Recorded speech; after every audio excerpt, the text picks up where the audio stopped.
Sa kabundukan ng Catanduanes, may mga nagkukubling kalaban daw na mga magsasaka. Agad naming hinanap ang tinagang ahas. Oh my God, ang laki! Tama nga si Kuya, brown nga siya oh. Uy, medyo may amoy na konti, may mga beetles na. Tinagaan niya sa leeg. Uy, grabe, may magot na! Oh my God!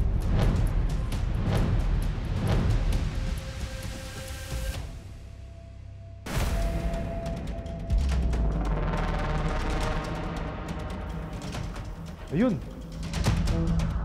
Itong mga itlog na nandito, lalaki oh.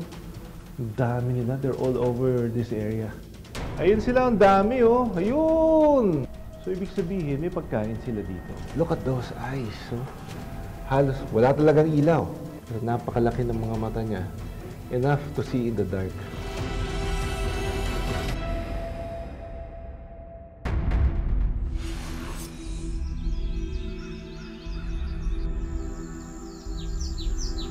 Sa kabundukan ng Catanduanes, may mga nagkukubling kalaban daw na mga magsasaka. Pinamumugaran daw kasi ito ng iba't ibang ahas. Kaya ang ilang magsasaka tila napapalaban, lalo na't kapag natuklaw. Apektado raw maging ang kanilang kabuhayan. Tinagaan niya sa leeg. Uy, grabe, may magot na! Dinangaw na siya. Oh my gosh!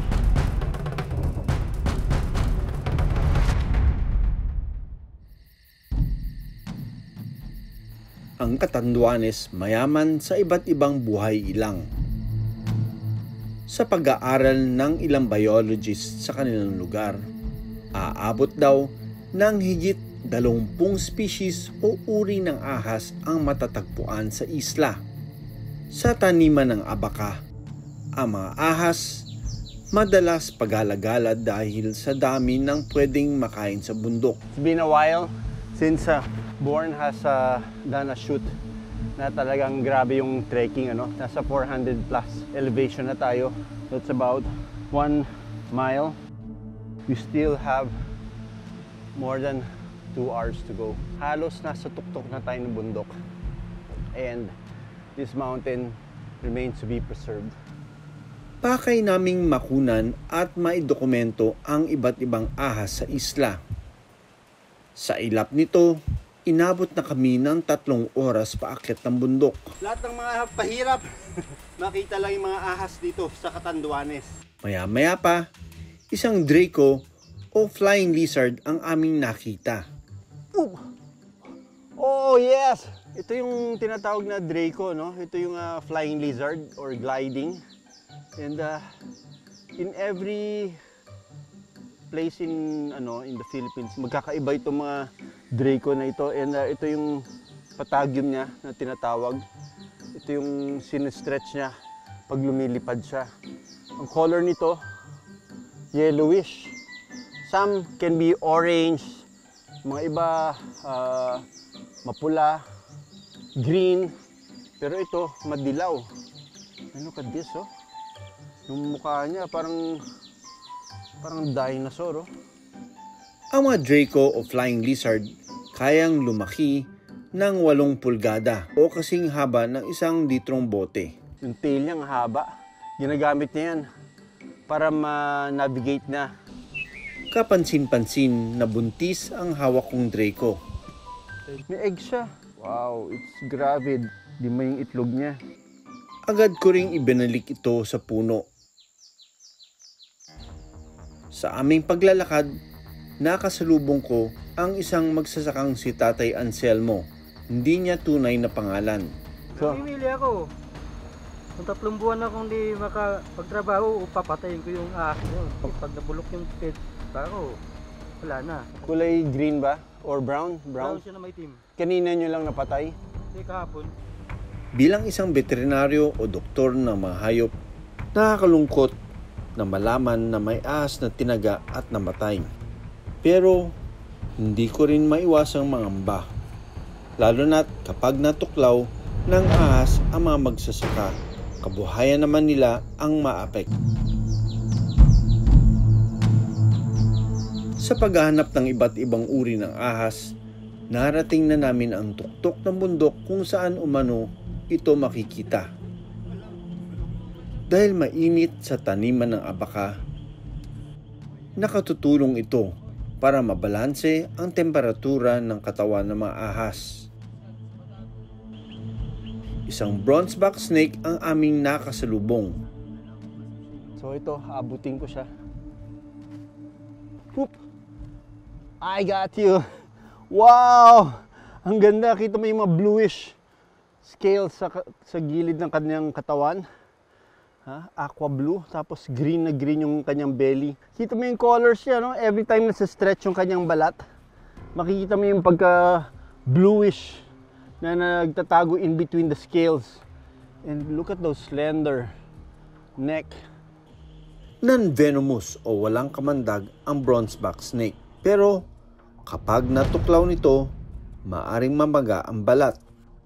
Napakagandang ahas nitong bronzeback. Kaya siya tinawag na bronzeback, oh. Kaya no, parang tanso. Time to let you go. Madalas raw nakakita ng ahas ang mga magsasaka tuwing tag-init sa mga sanga ng abaka. Agad naming hinanap ang tinagang ahas. Oh my God, ang laki! Tama nga si Kuya, brown nga siya, oh. Medyo may amoy na ng konti. May mga beetles na. Look at this. Medyo malaki-laki din tong viper na ito, oh.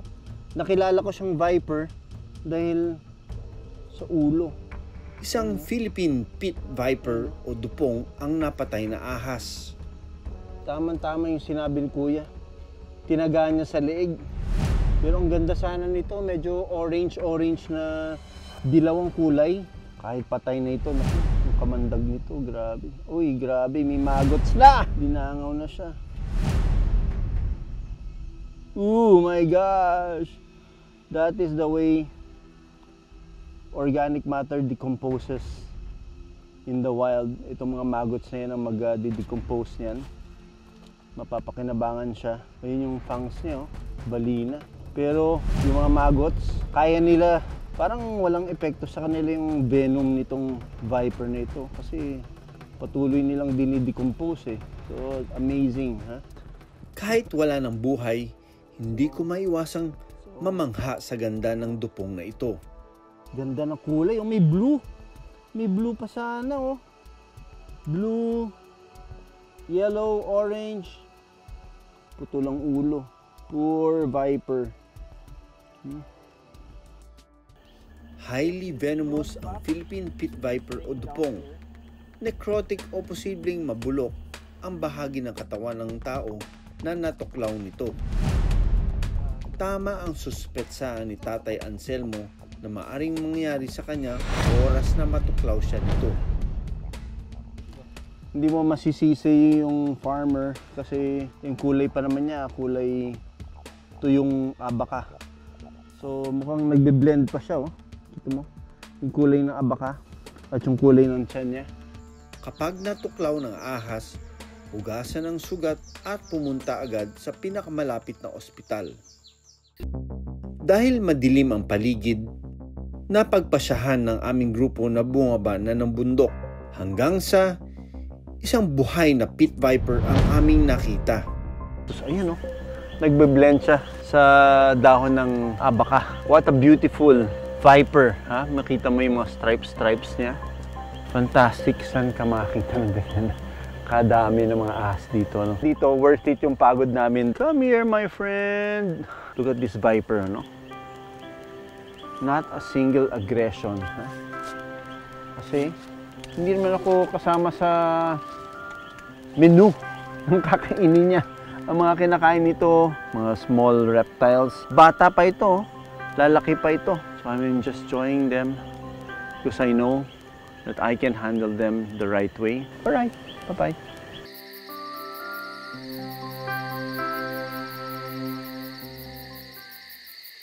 Sa bigat ng trabaho ng mga magsasaka, dagdag pasakit daw kung sila ay matutuklaw. Sa panahong nasa iisang komunidad ang mga ahas sa tao, paano nga ba maiiwasan na malagay sa panganib ang buhay ng bawat isa? Ang mga ahas ay predator o kumakain ng mga daga, insekto at iba pang hayop na maaaring maging peste sa mga pananim. Sa lugar kung saan sagana ang buhay ilang at pinagkukunan ng kabuhayan, dapat maintindihan ang kahalagaan ng bawat isa para mapanatiling mayaman ang lugar na kanilang ginagalawan.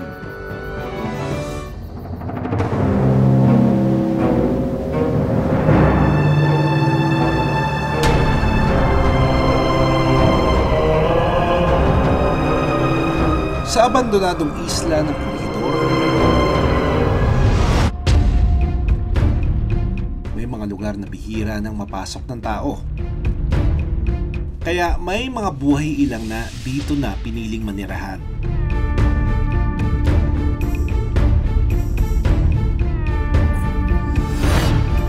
Ayun, ito na yung mga nakatira ngayon, oh. Ang laki. Sila na yung mga nakatira ngayon dito.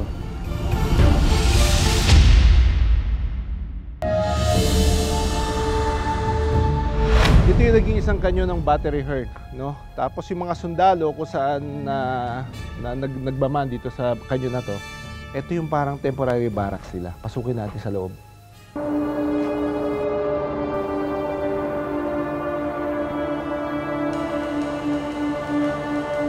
Ito daw yung sa mga lumang pictures, dito nakasabit yung mga kama nila kasi yung mga sundalo, instead na bumalik pa sa barracks, dito na lang sila nagpapahinga.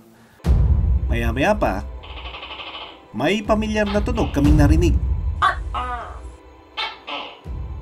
Sinundan namin ito.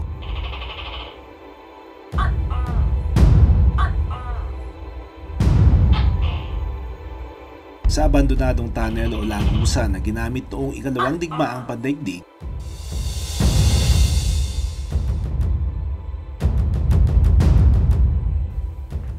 Ayun, ito na yung mga nakatira ngayon, no? ang gecko o tuko, parang sundalo na dahang-dahang kumagapang para magtago.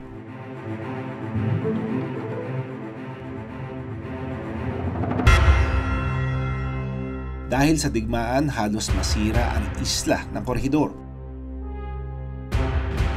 Wala ring natira sa gubat ito. Kaya maging tirahan ng mga hayop apektado. Pero makalipas ang 80 taon, unti-unti nang bumabalik ang buhay sa isla. Ang mga nasirang istruktura naging silungan at tahanan ng mga hayop. Ayan, oh. Ito yung pinaka-air vent ng daanan ng hangin dito para kahit nandito ka sa loob, hindi ka masyadong nasa-suffocate kasi may lagusan ng hangin papunta doon sa labas. Ang aming napuntahan, lugar kung saan nangingitlog ang mga tuko. Itong mga itlog na nandito, lalaki, oh. Ang dami nila, they're all over this area. Mukhang napisa na ang ilan sa mga itlog. Ito, may laman to. Yan, may laman. Yung tatlong yun, may laman. Itong isa, parang bugok na. Maya-maya pa, isang grupo ng mga batang tuko ang aming nakita.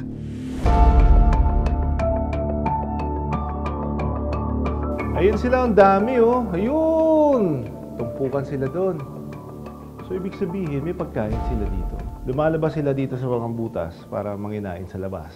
Or talaga may pagkain sila dito sa loob. Sa pinakadulong parte ng lagusan ng hangin, may mas malalaking tuko kami na nailawan. May mailap, pero ang isang ito, habang iniilawan ko ang pader, lalo pang lumalapit. Ayon sa mga pag-aaral, karamihan sa mga putiki kabilang na ang tuko ay may negatibong phototaxis. Ibig sabihin, iniiwasan nila ang liwanag. Subalit, meron pa ring iilang mga individual, lalong-lalo na yung mga bata o yung mga juveniles na nagpapakita ng interes kapag may ilaw. Ito ay dahil sadyang may mataas silang level of curiosity compared dun sa mga matatandang tuko o yung mga adults. Isang posibleng dahilan din ng kanilang pagsunod ay ang paghahanap ng pagkain. Alam naman natin na yung mga insekto ay attracted sa lights at ito yung mga paboritong pagkain ng mga tuko. Ang mga tuko, may madikit na paa o sticky feet na ginagamit nito sa pag-akyat at paggapang. Dito yung parang velcro nila na paa, kaya nakakalakad sila dito sa walls. Very sharp teeth, pero maliliit lang. No? Kung magagat tayo, medyo masakit, but it will not harm us. Espesyal din pati ang mga mata nito. Look at those eyes. Oh. Kasi ang dilim nga naman dito sa loob. Halos wala talagang ilaw. Pero napakalaki ng mga mata niya. Enough to see in the dark. Meron itong vertical pupils na kayang takpan ang kanilang mata para maproteksyonan ito sa sobrang liwanag. Kakaiba rin ang dila ng mga tuko. Yung kanyang dila, eventually, yun, nasa dulo ng kanyang mandible so that kapag may gumagalaw na insect na gusto niyang kainin, kin-extend it. May isang nakaagaw ng pansin sa amin dito, isang tunnel. Tapos sa bandang dulo, guho yung ano niya. Yung kanyang dulo. Uy, grabe ito. Oh.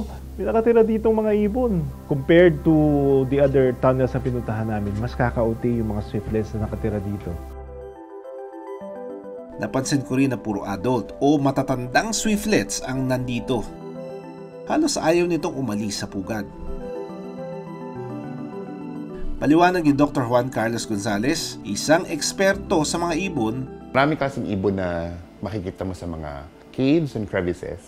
So of course, they make use of man-made habitats nowadays, especially mga abandoned buildings. So pag medyo nasa buka na lang siya ng isang building o ng cave or overhang, usually find a lot of these gray rump swiftlets. Espesyal ang mga ibon na ito dahil laway kasi nila ang ginagamit sa paggawa ng kanilang pugad. Dagdag pa niya, It's usually the male who builds most of part of the nest and he builds them all up with laway. So yung dinidikit dun sa material, of course any material, whether grass or leaves or even feathers, sumasama dun kaya medyo nagiging darker yung kulay. Ang kanilang paa nakadisenyo pang sabit kung saan ito nangingitlog. What's amazing about glossy swiftlets and gray rump swiftlets for that matter, they are resilient kasi nga nakaka-adapt sila sa mga changes sa environment. Sweeping insectivores din ang swiftlets. Ibig sabihin, mga lumilipad na insekto ang kanilang kinakain. Bukod sa amin, tila may iba pang napadaan dito. At inaabangan ang mga ibon. Oo nga. Eto may sabi ko na eh. So kung may balatang ahas, so ibig sabihin, pinagbalatan nila ito kasi madilim nga, perfect area ito for them to hide and then magpalit ng balat. Posibleng sinusundan ng ahas ang mga ibon, lalong-lalo na kapag ang ahas na ito ay isang arboreal species o yung mga ahas na umaakyat. Umaakyat sila kasi nanguhuli sila ng mga sisiw o yung mga itlog para kainin. Kung may balat ng ahas na naiwan malapit sa mga ibon sa pugad ng ibon, maaaring ito ay indikasyon na nagtagal ang ahas doon, baka naghintay, na mahinga o di kaya doon na mismo na nagpalit ng balat. Ang ahas din ay madalas matatagpuan sa mga madidilim o yung mga malalamig na lugar kasi dito may mas mataas na humidity na tumutulong sa matagumpay na pagpapalit ng kanilang balat. Samantala, ang palaka na ito, tila nagpapahinga. Habang nakapatong sa tipak ng pader ng gumuhong parte ng tunnel. Ang mga palaka ay gusto nila yung mga moist environments o yung mga lugar na malapit sa may tubig. Pero dun sa tunnel, kahit mukhang walang tubig doon, maaaring may sapat na moisture doon sa loob, lalo na kung ito ay madilim at malamig. So ang tunnel ay maaaring nagsisilbing protection nila sa init, sa kanilang mga predators at panlabas na mga stressors.